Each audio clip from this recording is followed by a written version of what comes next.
What if I told you one of the richest black women in the world didn't build her fortune through music, movies, or politics, but through fashion, oil, real estate, and pure ownership? No online noise. No desperate attention. No overnight miracle. Just smart moves, high-stakes decisions, and a level of wealth that turned her name into power. Her name is Fulorunso Alakeja, and her story is so powerful because it didn't begin with oil money, billion-dollar headlines, or luxury empire talk. It started somewhere much quieter. But that quiet beginning would eventually lead to one of the most intimidating wealth stories in black luxury history. So how did Fulorunso Alakeja go from elegant entrepreneur to one of the richest and most powerful women ever to come out of Africa? Let's break it down. Point 1. Before she built an empire, she learned how power presents itself. Before oil changed her life, Fulorunso Alakeja was already building something important in fashion. And that wasn't a random beginning. Because fashion gave her something most people never get early in life: access. It placed her close to people who already understood status. People who knew how to dress, how to move, how to signal wealth without saying a word. That environment taught her something priceless. Luxury is not just about money. It's about image, confidence, positioning, and understanding how influence looks before it speaks.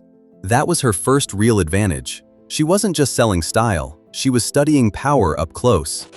And that matters because people who learn how elite spaces work from the inside rarely think like outsiders for long. They start seeing patterns. They begin to understand what opens doors, what keeps them open, and what separates attention from real respect. That's what fashion gave her.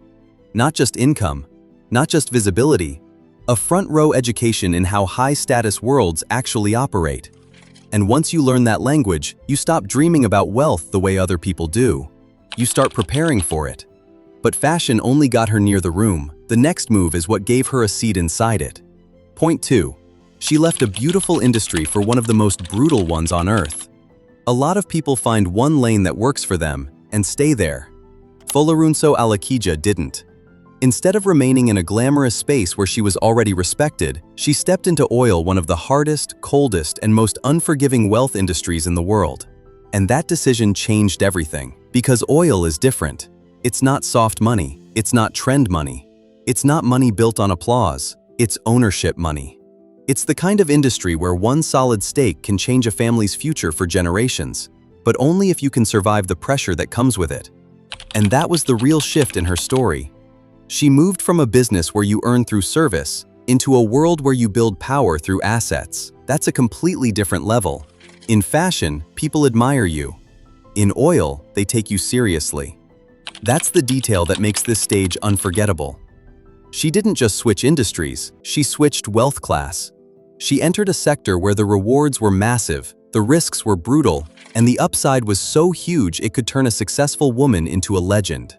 That's exactly what started happening. Because once your name gets attached to serious oil wealth, your entire image changes. You are no longer just successful, you become important.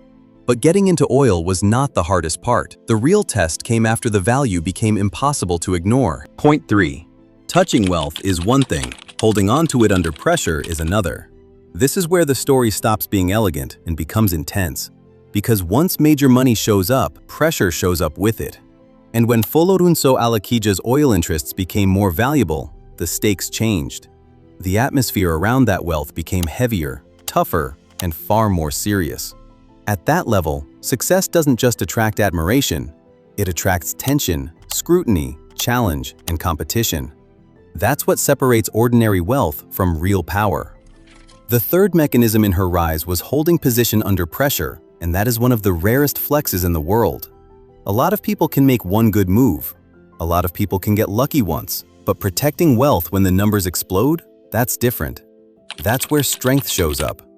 This is the part people forget when they look at wealthy names from the outside. They see the result and assume the path was smooth. But fortunes at this level almost never grow in peace. They grow inside pressure. They grow through conflict, negotiation, patience, and refusal to fold. And that's what makes her story powerful. She didn't just find something valuable. She proved she could stay standing once everyone understood just how valuable it was. That changes how people see you. At that point, you don't look like someone who stumbled into success. You look like someone built for it. And once that kind of resilience enters the picture, wealth starts expanding in a very different way. Because now you're not just protecting money, you're building structure. Point 4. She didn't build one big win. She built a system around her name. This is where rich starts turning into elite. A lot of wealthy people have one major source of money, but the truly powerful almost never stop there. Fulorunso Alakeja's public profile has been linked not just to oil, but also to real estate, business leadership, fashion, philanthropy, and other commercial interests.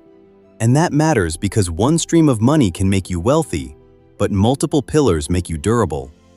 That was the next big shift in her story. She built breadth. Oil may have been the crown jewel, but other sectors added something just as important: protection, stability, reach, legitimacy. The more your name spreads across different industries, the harder it becomes for your influence to feel temporary. That's how empires start to look real.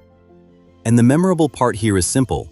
She didn't allow herself to be reduced to one label. She wasn't just the fashion woman, and she wasn't just the oil woman either. Her name started carrying weight across different spaces, and that kind of range changes everything.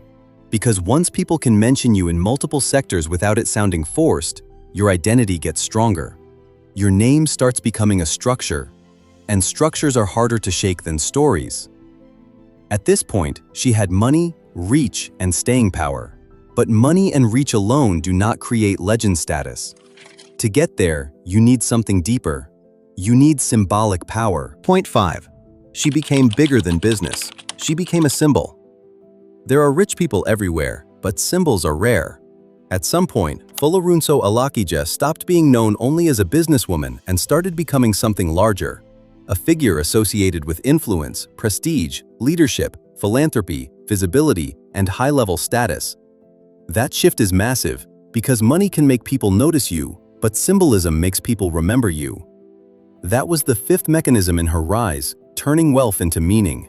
And that is where status becomes much more powerful than cash. Once your name starts representing more than your bank account, you stop being just another wealthy person. You become a reference point. Someone people talk about not only because of what you own, but because of what your life seems to say. That's where real prestige begins. And the memorable detail here is that her image never stayed trapped in one box. She became associated with elegance, business, philanthropy, faith, public leadership, and influence, all at the same time. That blend is powerful because it makes a person feel established, not trendy, not temporary, established. And once someone reaches that level, even silence starts looking expensive. She was no longer just building wealth, she was building presence. And presence, when it matures, opens the door to the next stage, legacy. Point 6. Her philanthropy made her wealth feel larger than luxury. Now the story reaches another level, because buying luxury for yourself is impressive, but using wealth in a way that shapes lives, creates opportunity, and leaves a mark on the future, that hits differently. Fulorunso Alakeja's name has been connected to philanthropy focused on widows, orphans, scholarships, women's empowerment, and entrepreneurship support. And that matters because philanthropy at scale changes the emotional weight of wealth. It makes money feel bigger than comfort. That was the sixth mechanism in her rise, turning private success into public legacy. And that is one of the most respected moves any wealthy person can make.